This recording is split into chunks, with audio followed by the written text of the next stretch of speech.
بخاری شریف کی ایک روایت ہے، اللہ کے نبی علیہ الصلوۃ والسلام نے فرمایا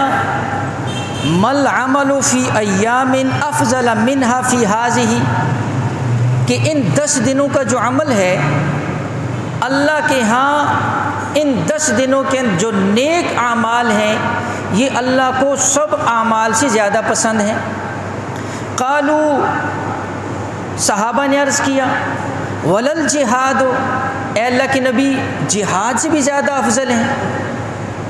حضور علیہ الصلوۃ والسلام نے فرمایا قال ولل جہاد، ہاں جہاد سے بھی زیادہ افضل ہیں، الا رجل خرج بنفسه یخاطر بنفسه وماله، ہاں ایک بندہ جہاد کے لیے گیا، اپنی جان اور مال دونوں لے کر گیا، فلم یرجع بشیء، کوئی بھی چیز واپس نہیں لایا، مال بھی خرچ کر دیا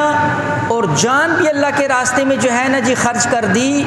مال بھی خرچ کر دیا اور شہید بھی ہو گیا۔ یہ ایک ایسا عمل ہے کہ جو اس کا مقابلہ کوئی نہیں ہو سکتا۔ اس کے علاوہ حضور علیہ الصلوۃ والسلام فرما رہے ہیں ان 10 دنوں کا عمل اللہ کے ہاں جہاد سے بھی افضل ہے۔ خود اندازہ کرو کہ یہ کتنے بہترین ایام اور کتنے اعمال کے اعتبار سے بہترین دن ہمارے سامنے آ رہے ہیں۔ انہی ایام کے اندر ایک دن یوم عرفہ ہوتا ہے، 9 ذی الحج۔ اما عائشہ صدیقہ رضی اللہ تعالیٰ عنہ فرماتی ہیں حضور صلی اللہ علیہ وآلہ وسلم نے یوم عرفہ کی فضیلت کے اندر حدیث ارشاد فرمائی ما من یوم اکثر من ان یعتق اللہ فیہ عبدا من النار، اللہ کے ہاں سب سے زیادہ جہنم سے جن لوگوں کو آزاد کیا جاتا ہے پورے سال کے اندر، جن دنوں سب سے زیادہ اللہ کے ہاں جہنم سے لوگوں کو آزادی ملتی ہے، من یوم عرفہ، فرمایا کہ وہ عرفہ کا دن ہے کہ سال میں سب سے زیادہ اللہ پاک جس دن لوگوں کو جہنم سے آزادی عطا فرماتی، وہ یوم عرفہ کا دن۔ اور فرمایا وَإِنَّهُ لَيَدْنُ عَزَّ وَجَلَّ، اللہ پاک اس دن بندوں کے بہت قریب ہو جاتی، ثُمَّ يُبَاهِي بِهِمُ الْمَلَائِكَةَ، اور اللہ پاک فرشتوں پر فخر فرماتی، اس لیے کہ فرشتوں نے ایک موقع پر اعتراض کیا تھا مولا ان انسانوں کو نہ بناؤ، ہم آپ کی عبادت کریں گے، ہم آپ کے سامنے سجدہ کریں گے، ہم آپ کا ذکر اور تسبیح کریں گے،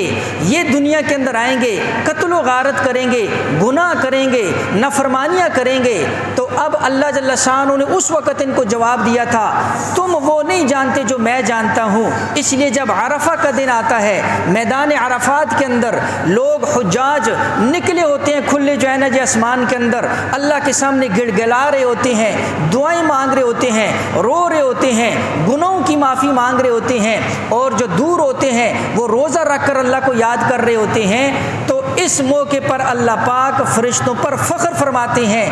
دیکھو یہ وہی بندے ہیں جن کے بارے میں تم نے کہا تھا کہ یہ میری نافرمانی کریں گے۔ اس کے بعد حدیث کے اندر آتا ہے فَيَقُولُ مَا أَرَادَ هَؤُلَاءِ، اللہ پاک فرشتوں سے کہتے ہیں اے فرشتوں ذرا بتاؤ تو صحیح، ذرا بتاؤ تو صحیح یہ میرے بندے کیا چاہتے ہیں۔ تو ظاہری بات ہے اس وقت ایک ہی چاہت ہوتی ہے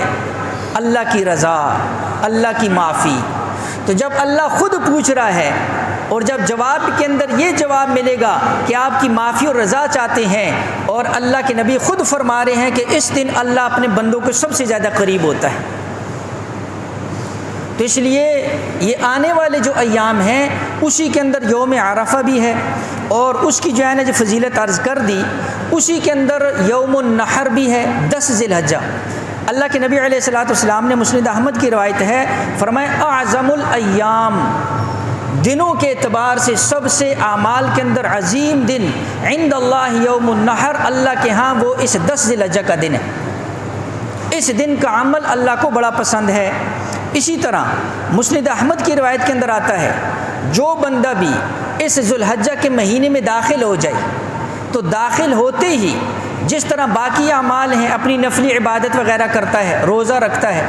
اس کے ساتھ ساتھ ایک اور عمل اللہ کے نبی علیہ الصلوۃ والسلام نے ذکر فرمایا، مسند احمد کی روایت ہے، فَأَكْثِرُوا فِيهِنَّ مِنَ التَّهْلِيلِ وَالتَّكْبِيرِ وَالتَّحْمِيدِ۔ فرمایا جیسے ہی ذو الحجہ کا مہینہ شروع ہو،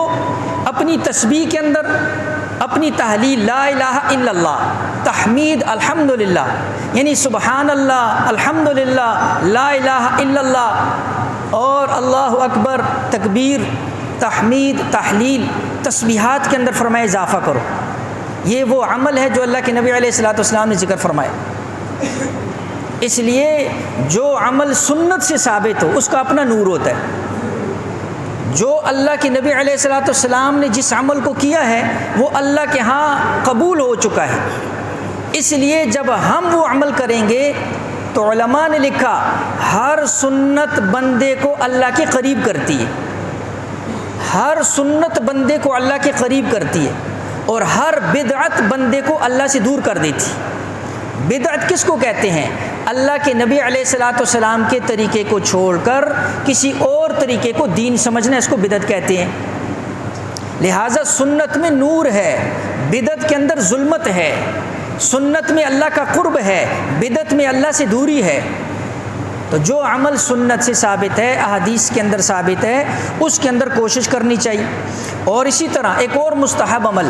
حضرت ام سلمہ رضی اللہ تعالیٰ عنہ راویہ ہیں، اور وہ فرماتی ہیں کہ اللہ کے نبی علیہ السلام نے فرمایا من رآ ہلال ذی الحجہ، جو بندہ ذی الحجہ کا چاند دیکھ لے، واراد ان یضحی، اور اس کا ارادہ ہے قربانی کرنے کا، فرمایا فلا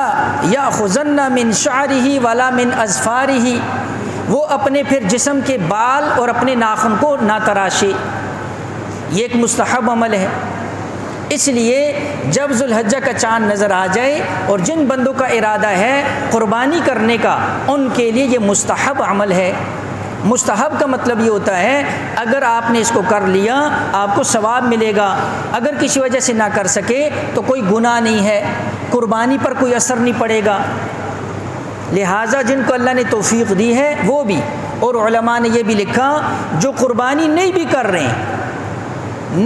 رہے ہیں وہ بھی اس مستحب عمل کو کریں۔ اصل میں یہ مشابہت ہے حجاج کے ساتھ، حاجیوں کے ساتھ۔ حاجی جب حج کا احرام باندھ لیتا ہے اس کے بعد نہ جسم کے بال نہ اپنے ناخن کوئی چیز تراش نہیں سکتا، تو یہ اصل میں ان حاجیوں کے ساتھ جو ہے نا جو مشابہت ہے۔ اللہ نے جن کو توفیق دی وہ تو وہاں پر رب کے دربار کے اندر حاضر ہیں، لبیک اللہم لبیک کی صدائیں بلند کر رہے ہیں۔ جو یہاں پر ہیں تو ہم ان کی مشابہت اختیار کریں گے، کیا پتہ اللہ پاک اسی مشابہت کے اوپر ہمیں بھی وہ عطا فرما دے جو ان کو عطا فرما رہے ہیں۔ اللہ کے خزانوں میں کوئی کمی نہیں، اس لیے ہم مشابہت اختیار کر لیں۔